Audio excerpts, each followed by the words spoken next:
The laser sight danced across Eugene Baronoff's chest like a red firefly in the darkness, and only she could see it. Sandra York's hand trembled as she reached across the table in the dimly lit corner booth of Luciano's in Little Italy, Manhattan, her fingers brushing against the crisp white linen near his Scotch glass. Her voice came out barely above a whisper, urgent and terrified. "Don't stand up or you die." Eugene Baronoff didn't flinch.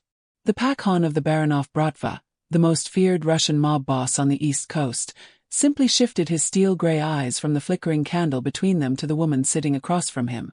The woman he'd been watching for 6 months, the woman who'd somehow infiltrated his thoughts more effectively than any rival ever infiltrated his operations.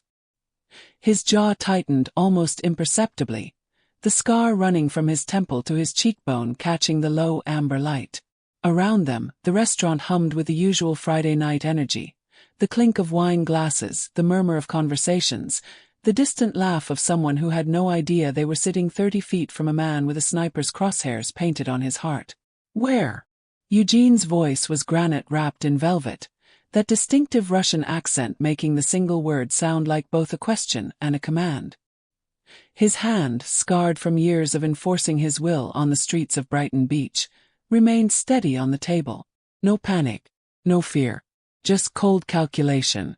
Sandra's emerald eyes flicked toward the building across Mulberry Street, where the window on the 4th floor sat open just enough, maybe 6 inches. She'd only caught it because she'd been trained to look for these things, trained by people Eugene would kill if he knew the truth about who she really was. 4 o'clock. Cross the street. 4th floor. I saw the glint 2 minutes ago when that couple walked past the window outside. For a moment that stretched like eternity, Eugene studied her face. Sandra York, the accountant who'd walked into his club, Red Square, 3 months ago looking for a job. The woman with the sad eyes and the mysterious past who'd never once asked him about his business, never pried, never pushed. The woman who made him laugh, actually laugh, for the first time in a decade. The woman who'd somehow made him forget, just for moments at a time, that he was a man with blood on his hands and enemies in every shadow. "You have good eyes, Tichka," he said softly, using the Russian word for little bird that had become his name for her. His hand moved slowly, deliberately, reaching inside his Tom Ford jacket. But Sandra's hand shot out faster, grabbing his wrist with surprising strength. "Don't. The moment you move for your piece, you're gone. He's waiting for it." Her voice cracked slightly, and Eugene saw something in her face that made his chest tighten. Genuine fear. Not for herself, for him. "Before we go on, we love hearing from our global family. Drop a comment and let us know where you're watching from. Your support means the world to us. And if you haven't subscribed yet, hit that button now because trust me, you don't want to miss what's dropping tomorrow." Now back to the story because what happens next? Nobody saw it coming. Eugene's mind worked like a machine, processing variables, calculating odds. Someone had finally made a real move against him. Not a drive-by in Brighton Beach. Not a bomb in his car. But a professional hit in one of the most public spots in Manhattan, a place where he'd felt untouchable because everyone knew Luciano's was neutral ground, owned by the Colombo family, a place where the 5 families and the Bratva had an understanding. This was either incredibly bold or incredibly stupid, and Eugene had learned long ago that both could be equally dangerous. "How long have you known?" he asked, his voice dropping even lower. Around them, life continued. A waiter walked past with a tray of osso buco, a woman laughed too loudly at her date's joke, someone dropped a fork with a clatter that made Sandra jump. Known what? Sandra's heart hammered against her ribs. This was it. The moment she'd been dreading for 3 months. The moment when the lie she'd been living would either hold or shatter into 1,000 pieces that would cut them both. "How long have you known someone was coming for me tonight?" Eugene's eyes never left hers, and Sandra felt like he was peeling back her layers, reading the secrets written on her bones. She could lie. She should lie. But something in his gaze made the truth tumble out before she could stop it. 48 hours. I heard whispers. Couldn't confirm until tonight. And you came anyway. It wasn't a question. You sat down at this table, knowing there was a rifle pointed at me, knowing you could catch a stray bullet. His hand, still under hers on the table, turned palm up, his fingers slowly intertwining with hers. The gesture was so intimate, so unexpected, that Sandra forgot to breathe for a moment. "I couldn't let you die without warning you," she whispered, and the raw honesty in her voice surprised even herself. Eugene's thumb traced a small circle on her palm, a gesture that would look like nothing to anyone watching, but felt like electricity to Sandra. "My men are outside. Dmitri, Anton, Yuri. I move my head right now, signal them through the window. This entire block becomes a war zone in 90 seconds. Innocent people die. Is that what you want?" "No." Sandra's voice was firm. "Which is why you're not moving. We need another play." "We?" Eugene's lips curved into something that wasn't quite a smile. "You say, we like you're in this with me, Tichka. Like you're Bratva. But you're not, are you? You're something else entirely." Sandra's blood turned to ice. "Eugene. The way you just assessed that window. The way you knew exactly what to look for. The way you're not falling apart right now, even though we're both possibly seconds from death." His voice remained calm, conversational even, but Sandra heard the steel underneath. "You're not an accountant." "I am an accountant," Sandra said, and it wasn't technically a lie. She had been an accountant. Before the FBI recruited her. Before she became CI 2847. Before she'd been assigned to infiltrate the Baranov Bratva and gather evidence for a RICO case that would put Eugene away for life. "But," Eugene prompted, his gray eyes boring into her soul. The laser sight hadn't moved. Sandra could see it in her peripheral vision, still centered on Eugene's chest, patient and deadly. Whoever was behind that rifle had discipline. They weren't rushing. They were waiting for the perfect moment, probably when Eugene stood to leave, when his body would be fully exposed. "But right now we need to focus on keeping you alive," Sandra said, deflecting. "Your men outside. Can you text them without moving much?" "Phone's in my jacket pocket. Inside left. I reach for it. Our friend across the street might think I'm going for my gun." Eugene's tactical mind was already working through scenarios. "You could reach for it. If I stand up and lean across this table, I'm in the line of fire too," Sandra said. "And he might take the shot thinking you're about to run. So we're stuck." Eugene said it without emotion, stating a fact. "Stalemate." "Not necessarily." Sandra's mind raced through her training, through everything she'd learned in Quantico, through every hostage negotiation manual and tactical response protocol. But this wasn't a textbook situation. This was real, and the man whose life hung in the balance was the same man she'd been sent to destroy. The man who'd somehow made her laugh over terrible Russian jokes, who'd given her his jacket when she was cold, who'd listened to her fake stories about her fake past with a genuine interest that had felt more real than anything in her actual life. The man she'd fallen in love with. The realization hit her like a physical blow. Somewhere between the first time he'd called her Tichka and the night he'd driven her home through a snowstorm because he didn't want her taking the subway alone, somewhere between the chess games in his office and the way he'd touched her face so gently when he'd wiped away a tear she hadn't meant to shed, somewhere in all those stolen moments, Sandra York had committed the ultimate betrayal. Not against the Bureau. Against herself. She'd fallen for her target. "Sandra." Eugene's voice pulled her back. "Whatever you're thinking, think faster. Our window is closing." He said, "our window," and the double meaning wasn't lost on either of them. "The kitchen," Sandra said suddenly. "Luciano's kitchen has a back exit that leads to an alley. If we can make it there. We'd have to cross 15 feet of open restaurant," Eugene interrupted. "The angle from that window. He'd have a shot for at least half of that distance. Not if we create a distraction." Sandra's hand squeezed his. "Trust me." Eugene laughed then, a low, dark sound. "Trust you? The woman who's been lying to me for 3 months. The woman who I suspect is either FBI, CIA, or working for the Italians. Trust you." Sandra's breath caught. He knew. Maybe not everything, but enough. "If I was here to hurt you, I'd let them take the shot." "Maybe," Eugene conceded. Or maybe you need me alive for some other reason. Maybe you're building a case, need more evidence, and a dead Pakhon isn't useful to you. His thumb continued its gentle circular motion on her palm even as he spoke words that should have ended everything. Tell me I'm wrong, Tichka. She couldn't. The words stuck in her throat. That's what I thought. Eugene's jaw tightened.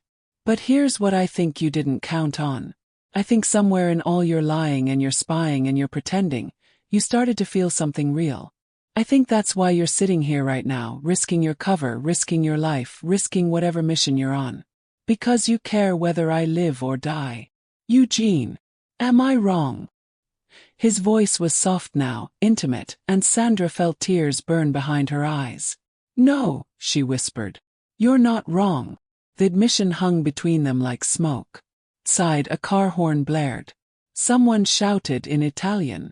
The normal sounds of Manhattan on a Friday night, unaware that in this corner booth, 2 lives balanced on a knife's edge.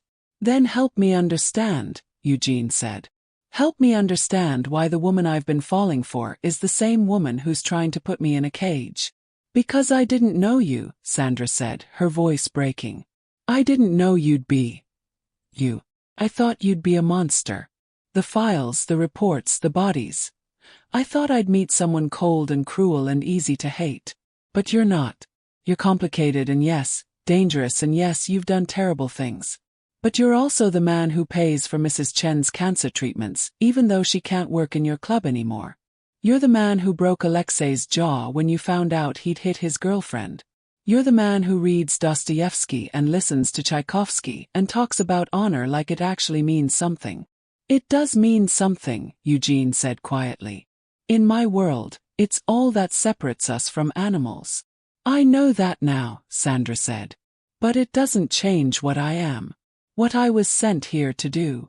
Was, Eugene repeated. Past tense. What about now? What are you sent here to do now? Sandra met his eyes. Now. Right now, I'm here to make sure you don't die in this restaurant. Eugene was quiet for a long moment. Then. The distraction. What do you need? I need you to do exactly what I say when I say it. Sandra's voice shifted, becoming tactical, professional. Can you trust me for the next 5 minutes? Can I trust you? Eugene's smile was sad. Tichka, I've been trusting you with my life for 3 months. I knew what you were 2 weeks after you started. I've known about the late-night phone calls, the encrypted laptop, the way you ask questions that sound innocent but aren't. Sandra felt the ground shift beneath her. You knew. I built an empire on reading people, Sandra. On knowing who to trust and who to bury. His hand tightened on hers. I knew. And I let you stay anyway. 'Cause I wanted to see what you'd do. Because I was curious about the woman brave enough or crazy enough to walk into a lion's den with a wire. He paused. You're not wearing one tonight though. I checked when I hugged you earlier. He had known. All this time. And he'd let her get close anyway. Let her into his world. Let her see the man behind the monster. Sandra didn't know whether to be terrified or awed. Why? She asked simply. Because, Eugene said, and his voice carried a weight that made Sandra's chest ache. I've spent 15 years being the Pakhon. Being the boss. Being the man everyone fears. And for 3 months when I was with you I got to be Eugene. Just Eugene. And I wasn't ready to give that up. He paused. I'm still not. The laser sight shifted slightly, and Sandra's eyes tracked it. Their time was running out. The shooter was getting impatient, probably wondering why Eugene hadn't stood up yet, probably considering alternative approaches. They had minutes at most, maybe seconds. Here's what's going to happen, Sandra said, her training taking over. Her voice steady despite the chaos in her heart. In about 30 seconds I'm going to stand up. I'm going to walk toward the bathroom, which will put me between you and that window. The shooter will have to recalculate. In that moment, you're going to slide down the booth bench toward the wall, putting the booth's high back between you and the line of fire. Then you're going to move fast toward the kitchen. I'll be right behind you. You'll be exposed, Eugene said immediately. If he takes a shot while you're standing, He won't. He's here for you, not me. I'm not the target. Sandra said it with more confidence than she felt. You don't know that. I know enough. Sandra started to pull her hand away, but Eugene held on. If this goes wrong, he said, his gray eyes intense in the candlelight, if I don't make it out of here, you need to know something. My lawyer has a file. It details every operation the Bratva has run for the last 5 years, every connection, every payment, every body. Everything you'd need to bring down not just me, but the entire network. The file is insurance. It ensures that if I die mysteriously, everything goes public. But I'm going to tell him to give it to you. Sandra's eyes widened. Eugene, why would you? Because I'd rather you have it than have it burn with me. 'Cause maybe some good can come from all this. And because. He paused, his thumb brushing across her knuckles one more time. 'Cause I love you, Tichka. Even knowing what you are. Maybe especially knowing what you are. You're the first person in 15 years who saw me and didn't just see the monster. Sandra's heart cracked open. I love you too, she whispered. God help me, but I do. Then let's both survive this, Eugene said. And figure out the rest later. Sandra nodded, blinking back tears. Ready? No, Eugene said honestly. But do it anyway. Sandra took a deep breath. Then she stood up, her movement fluid and natural, like she was just a woman heading to the ladies' room. She saw the laser sight shift, track toward her, then hesitate. The shooter was confused, recalculating. She walked slowly, deliberately, her body between Eugene and the window. Behind her, she heard the subtle sound of Eugene moving, sliding along the booth toward the wall. The laser bounced, searching for its target. Sandra kept walking, her heels clicking on the tile floor. 3 steps. 4. 5. She was almost past the line of fire when she heard Eugene move. A quick, fluid motion as he rolled out of the booth and sprinted toward the kitchen entrance. The window across the street exploded. The shot came a heartbeat later. A muffled crack that was almost lost in the ambient noise of the restaurant, suppressed but still deadly. The bullet punched through the window of Luciano's, showering glass across the table where Eugene had been sitting seconds before. Someone screamed. Then everyone was screaming. Sandra didn't stop moving. She ran toward the kitchen, her heart in her throat, terror that she'd miscalculated, that Eugene had been too slow, that she'd just watched the man she loved die. But then she saw him, pressed against the wall just inside the kitchen entrance, breathing hard. His hand inside his jacket on his gun, very much alive. Their eyes met across the chaos. Eugene's face was unreadable, but something flickered in his gray eyes. Relief, maybe, or gratitude, or something deeper that Sandra didn't have time to analyze because suddenly the kitchen door burst open behind Eugene and Dmitri was there, massive and scarred, his gun already drawn. Pakhan! Dmitri's voice was urgent. Shots fired, we need to move now. Eugene never took his eyes off Sandra. She comes with us. Boss, we don't have time to. She comes with us. Eugene's voice could cut diamond. That's not a request, Dmitri. Dmitri's eyes flicked to Sandra, suspicion and confusion warring on his broad face. But he nodded. In the Bratva, when the Pakhan gave an order, you followed it. Questions came later. The next 10 minutes were a blur of motion. Through the kitchen, past shocked cooks and dishwashers, out into the alley where a black Mercedes SUV sat idling, engine running. Anton at the wheel, Yuri in the passenger seat, both men armed and alert. Eugene pushed Sandra into the back seat, then slid in beside her as Dmitri took the front passenger seat. His gun still drawn, his head on a swivel. Drive, Eugene commanded, and Anton didn't need to be told twice.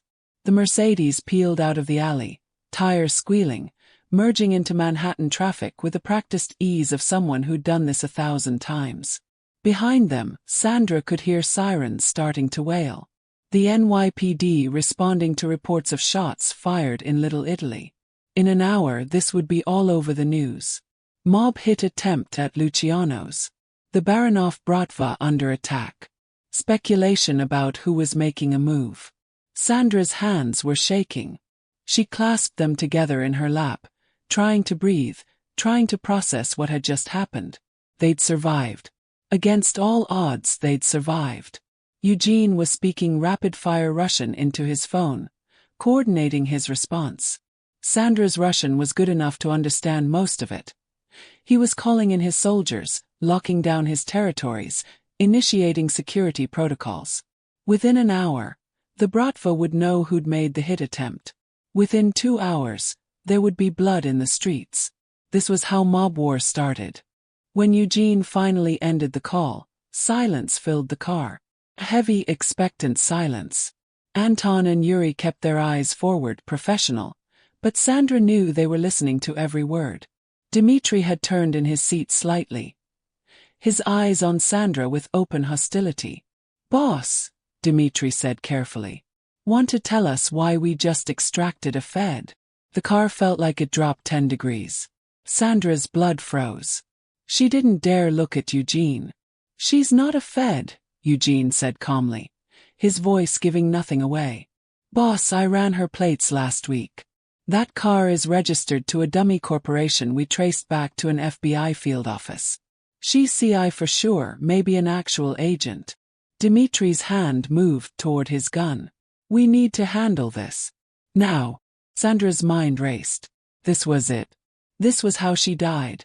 In the back of a Mercedes somewhere in New York, killed by the same organization she'd been trying to bring down. The same organization whose leader she'd just saved. The irony wasn't lost on her. "You ran her plates without my permission." Eugene's voice dropped to a dangerous whisper. "You investigated her behind my back." "Boss, it's protocol. Anyone new gets vetted. You know that." Dimitri's voice was defensive now. "When I found out what she was, I was going to tell you, but then tonight happened and—" "You were going to tell me," Eugene interrupted, "that you went behind your pecan's back, that you didn't trust my judgment, that you thought you knew better than me." Each word was ice. "Is that what you were going to tell me, Dmitri?" Dmitri paled. "Boss, I was protecting you. That's my job. I protect you. And I protected you," Eugene said softly, "when you killed that undercover DEA agent in Atlantic City. I protected you when you put him in concrete. I took care of it. Because you're my brother. 'Cause that's what we do. We protect each other." He paused, letting that sink in. "So when I tell you that Sandra comes with us, that she's under my protection now, you need to trust that I know what I'm doing. Can you do that, Dmitri? Can you trust your Pakhon?" The silence stretched. Sandra could hear her own heartbeat, feel the weight of Dimitri's stare. Finally, Dmitri nodded slowly. "Yes, boss. I trust you." "Good." Eugene's hand found Sandra's in the darkness of the back seat, his fingers intertwining with hers again. "Because we're going to need that trust in the coming days. Someone just tried to kill me in neutral territory. That means the old rules are gone. This is going to get ugly fast." "Who do you think it was?" Yuri asked from the front seat, his voice tight with anger. "The Italians. The Irish." "Neither," Eugene said, and Sandra heard the grim certainty in his voice. This was professional, military-grade precision. That wasn't some soldier looking to make a name. That was a sanctioned hit. He paused. This came from inside.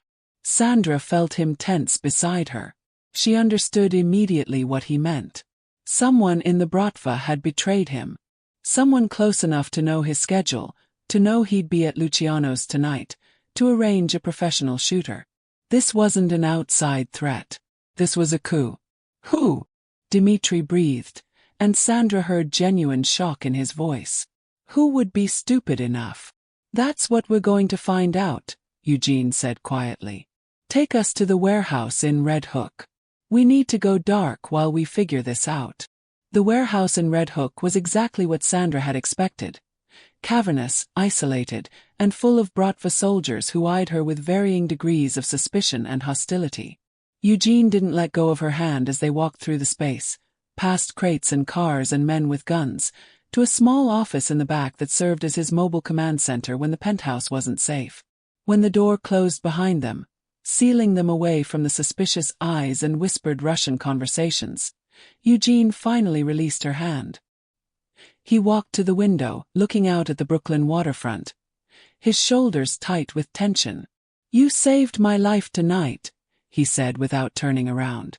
"You knew I was FBI and you protected me anyway," Sandra replied, still standing by the door, unsure of where they stood now. "I'd say that makes us even." Eugene turned then, and Sandra saw something in his face she'd never seen before. Vulnerability. "They're going to want you dead. My own men. When word gets out that I'm protecting a Fed, there will be questions. Challenges to my authority.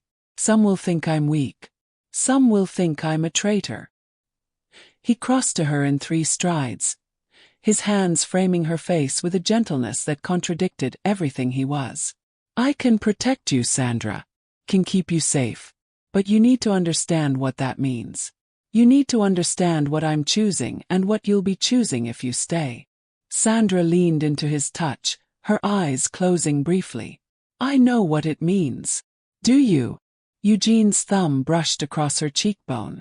"It means you can't go back to your old life. Your handler, your badge, your mission. All of that ends tonight. You'll be mine. Under my protection, yes, but also mine. In my world.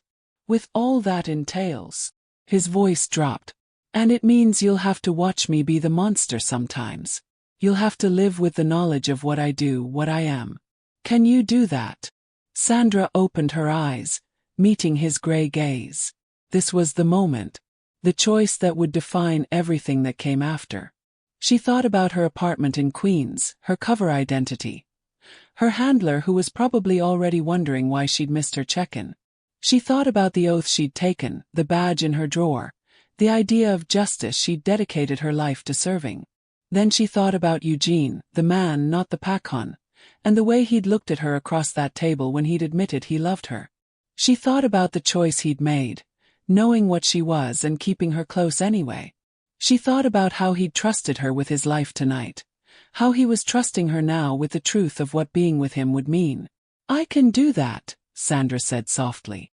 "I can live in your world. Even though it makes you a traitor to everything you believed in." Eugene pressed, needing her to be sure. "You're not everything I believed in," Sandra said. "But you're everything I want to believe in now." Eugene kissed her then, deep and desperate, like a man drowning who just found air. Sandra kissed him back with equal desperation, her hands fisting in his jacket, pulling him closer. They'd both made their choices. They'd both crossed lines that couldn't be uncrossed.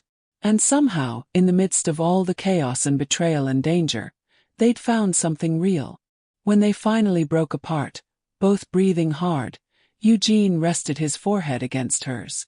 "We need to find out who ordered that hit. And we need to handle your FBI problem before they come looking for you." "My handler will realize I've gone dark," Sandra said, her analytical mind already working through the complications. "They'll assume I'm burned or dead. There will be a manhunt." "Let them hunt," Eugene said grimly. "By the time they figure out where you are, it won't matter. You'll be too deep in my world for them to touch without starting a war they don't want." He paused. "But first we find the traitor. Because if someone in my organization is bold enough to try to kill me in the open, they'll try again. And next time you might not be there to warn me." Over the next 72 hours, Eugene Baronoff became the Pakhan in full. Sandra watched from the shadows as he systematically dismantled his organization from within, questioning soldiers, following money trails, using every resource at his disposal to find the snake in his garden. She watched him be cold, be calculating, be brutal when he needed to be. She watched him break a man's hand for lying. She watched him order surveillance on his own lieutenants.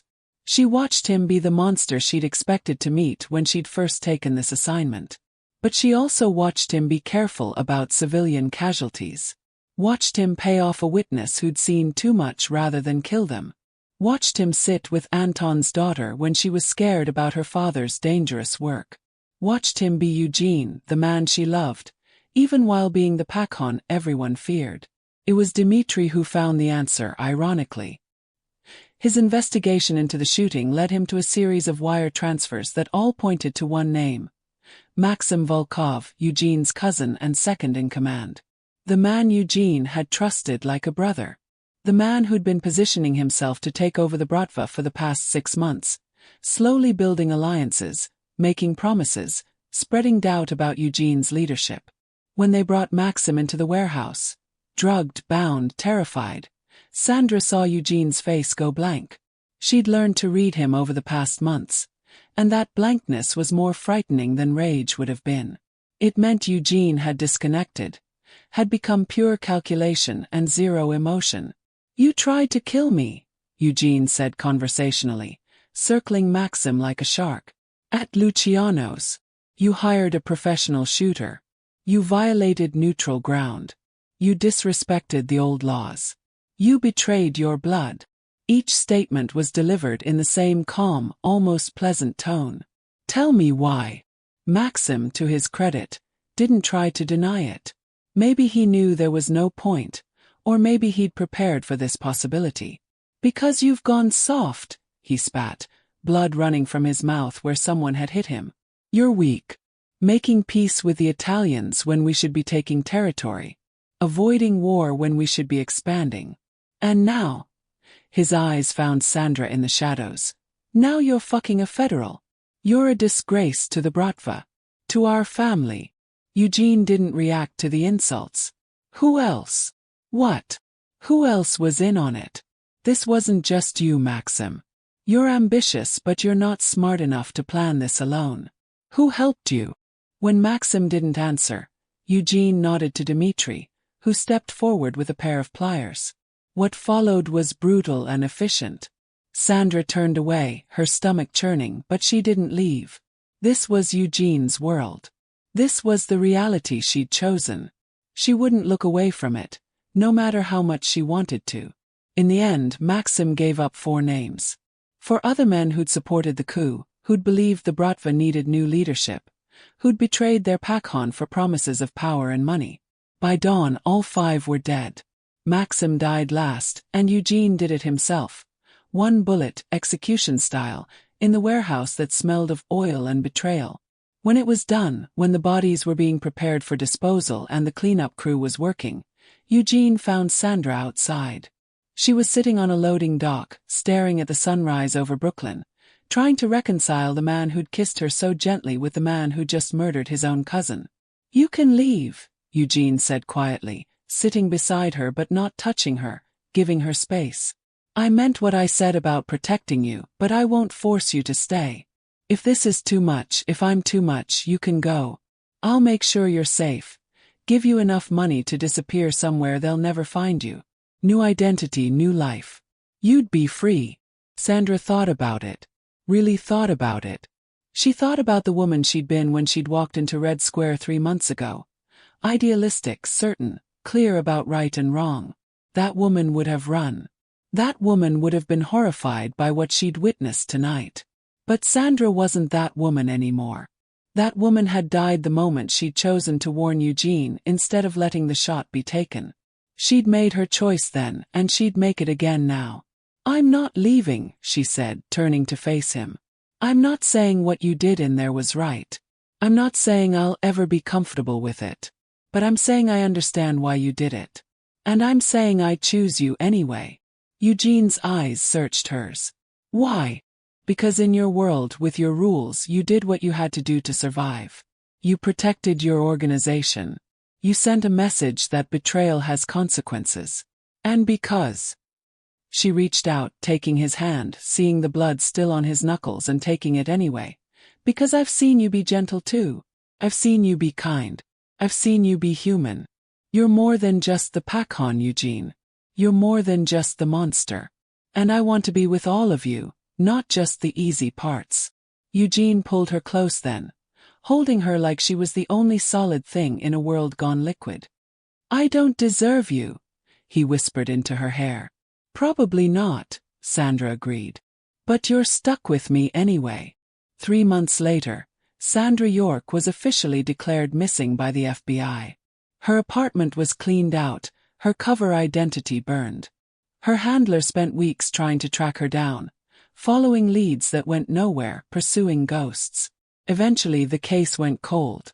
Another agent lost in the field, presumed dead or compromised beyond recovery. They weren't entirely wrong. The Sandra York who'd taken that assignment was gone, replaced by someone else. Someone who lived in a penthouse in Manhattan with a view of the city. Someone who helped Eugene manage his legitimate businesses while carefully not asking about the illegitimate ones. Someone who'd learned to exist in the gray spaces between right and wrong. She kept Eugene's books now, his real books, and used her FBI training to help him stay ahead of federal investigations. The irony wasn't lost on either of them. She'd become what she'd once hunted, someone who enabled the Bratva's continued existence. But she'd also become something else.